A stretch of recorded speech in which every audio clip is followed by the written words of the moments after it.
Hello friends, welcome back to my channel learn with Richa. आज हम निदानात्मक कक्षाओं हेतु मॉड्यूल कक्षा 10वीं मैथ्स चैप्टर 4 द्विघात समीकरण के पार्ट 2 में हम प्रश्न 9 से बहुविकल्पी प्रश्नों को हल करेंगे। आइए देखते हैं। तो प्रश्न है, किस मान के लिए वर्ग समीकरण x² + 2kx + k = 0 के मूल बराबर होंगे, है ना। तो देखिए, समीकरण है, वर्ग समीकरण को ही द्विघात समीकरण बोलते हैं ना, क्योंकि अधिकतम घात कितनी होती है? 2। तो लिख लीजिए वर्ग समीकरण k = 0। अब उपर्युक्त द्विघात समीकरण की x² + bx + c = 0 से तुलना कर दीजिए। तो a बराबर क्या हो जाएगा? 1, b बराबर क्या हो जाएगा? 2k, c बराबर क्या हो जाएगा? k। अब कंडीशन क्या है? मूल बराबर है। तो जब मूल बराबर है तो d बराबर क्या हो जाएगा? 0। और d बराबर क्या होता है? 4 d बराबर सूत्र क्या होता है? p² - 4ac = 0। b का मान क्या है? 2k का वर्ग -4, a का मान 1, c का मान k = 0। 4k² ऋण 4k = 0। इनमें कॉमन क्या है? 4k। तो क्या हो जाएगा? k ऋण 1 कॉमन, 4k कॉमन लिए तो क्या बचेगा? यहाँ का k और यहाँ का 1। तो अब 4k = 0, k = 0/4, तो k बराबर क्या हो जाएगा? 0। अब k - 1 = 0, तो k बराबर क्या हो जाएगा? 1। तो क्या निकले मूल? 0 और 1। राइट आंसर हो जाएगा 0 और 1। ठीक, सी वाला। अब अगला प्रश्न है, द्विघात समीकरण 3√2x² + 10x + 3√2 = 0 के विविक्तकर का मान क्या होगा? तो विविक्तकर यानी d का मान निकालना है। तो a का मान क्या हो जाएगा? 3√2, b का मान क्या हो जाएगा? 10 और c का मान क्या हो जाएगा? 3√2। अब d का मान निकाल लो तो देखते हैं। स्क्वायर -4ac, ठीक है ना। तो b का मान क्या है? 10 का वर्ग -4, a का मान 3√2 और c का मान 3√2, ठीक है ना। अब 10 धाम 100, अब 3 तिरका 9 और √2 9 दूनी 18, 18 चौके 52, ये हो जाएगा।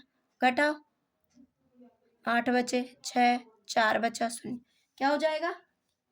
48। देखिए यहाँ गलती हो गई है। 3 तिरका 9, 9 दूनी 18, 18 चौके 72 होता है, 52 नहीं, सॉरी ये मिस्टेक हो गई है। 18 चौके 72, है ना। तो क्या हो जाएगा? 8 बचे 8, यहाँ 2 बचे, तो हमारा राइट आंसर क्या हो जाएगा? 28। आइए देखते हैं 28।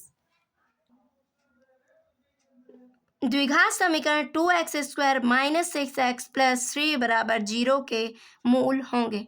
तो हमें बताना है कि मूल होंगे मतलब मूलों की प्रकृति क्या होगी, है ना। वह है समीकरण 2x² - 6x + 3। a बराबर क्या हो जाएगा? 2, b बराबर -6, c बराबर 3, है ना। मूल b² - 4ac, है ना। d बराबर यही होता है।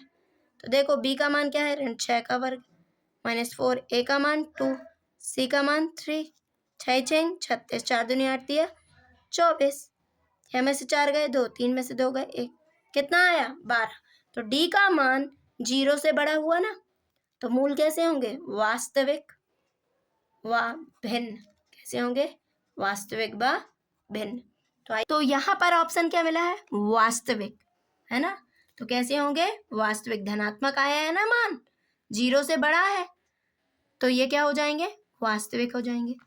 द्विघात समीकरण के मूलों की अधिकतम संख्या कितनी होती है? ये बहुत ही सरल प्रश्न है। मूलों की अधिकतम संख्या कितनी होती है? 2। कितनी होती है?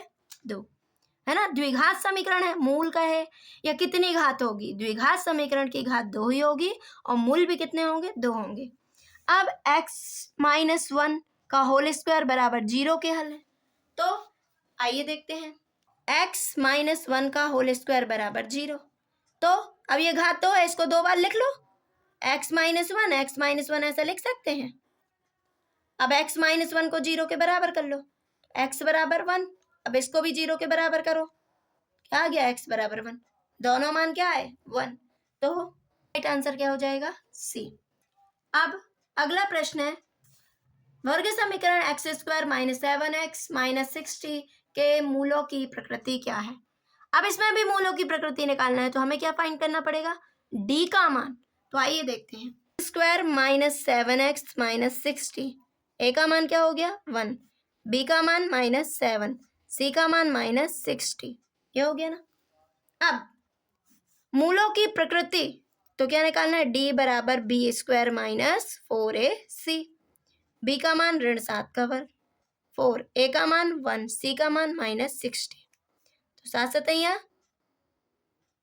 49 और ऋण ऋण धन 6 चौके 24, 240, जोड़ो 9 4 4 8 2, क्या आया, डी का मान 0 से बड़ा आया ना, आया।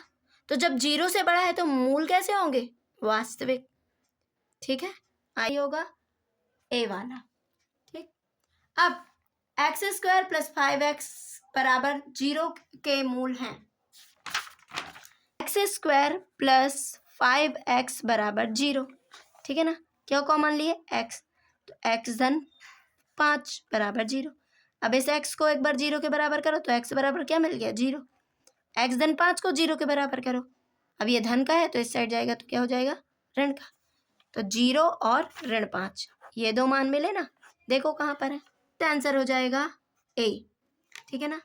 जब वर्ग समीकरण ax स्क्वायर प्लस, ये गलत दिया हुआ है, यहाँ पर आएगा bx, है ना, ax square plus bx plus c बराबर 0 के मान मूल समान हो तब क्या होता है, तो देखो जब समान होते हैं तो d बराबर क्या होता है 0, d बराबर क्या होता है 0, मतलब d बराबर 0 मतलब b स्क्वायर माइनस 4ac बराबर 0। तो देखो या और क्या हो सकता है, ये ऋण का है तो क्या हो जाएगा धन का, तो b स्क्वायर बराबर 4ac, जो आपको दिया हो, d बराबर 0, b स्क्वायर माइनस 4ac बराबर 0 या b स्क्वायर बराबर 4ac। अब देख लो क्या दिया हुआ है, ये दिया हुआ है ना, इस टाइप के तीनों सही है, लेकिन यहाँ देख लीजिए क्या है, तो राइट आंसर हो जाएगा b स्क्वायर माइनस 4ac बराबर 0, तो b स्क्वायर बराबर क्या हो जाएगा 4ac, यही हो जाएगा राइट आंसर। अब ध्यान दीजिए, है ना, आपको कंफ्यूज होने की जरूरत नहीं है, मैंने पार्ट 1 में एक जगह धोखे से क्या बोल दिया था, काल्पनिक की जगह वास्तविक, लेकिन वो था क्या, काल्पनिक ही था, फिर मैंने दोबारा क्लियर कर दिया है, तो आप कंफ्यूज मत होइएगा। सबसे पहली बात, कंडीशन ये है कि जब d बराबर क्या होता है b स्क्वायर माइनस 4ac, इसी को बोलते हैं विविक्तकर, है ना। अब इस d का मान क्या होता है 0 से, 0 के जब बराबर होता है तो मूल कैसे होते हैं, वास्तविक व बराबर होते हैं, कैसे होते हैं, वास्तविक व बराबर, ठीक, यही कंडीशन आ गई है। अब जब d का मान 0 से क्या होता है बड़ा होता है, मतलब 0 से बड़ी संख्याएं कौन होती है, 1 2 3 4 5, कहना चाहिए धनात्मक संख्याएं सारी, है ना। तो जब d का मान 0 से बड़ा होगा तो मूल वास्तविक भी होंगे व भिन्न होंगे, ठीक है ना। और d का मान जब 0 से क्या होता है छोटा, 0 से छोटी संख्या क्या होती है, ऋण 1 ऋण 2 ऋण 3 ऋण 4 ऋण 5, तब मूल कैसे होंगे काल्पनिक, है ना, कैसे होंगे काल्पनिक होंगे, तो ये आप याद रखिएगा। और ध्यान दीजिए, यदि कभी बोलने में मिस्टेक हो जाती है तो मैं उसको सुधार देती हूँ, आप, है ना, तो थोड़ा ध्यान दीजिएगा। यदि आपको मेरा समझाया हुआ समझ में आया है तो आप मेरे चैनल को लाइक शेयर एंड सब्सक्राइब कर सकते हैं। Thank you for watching.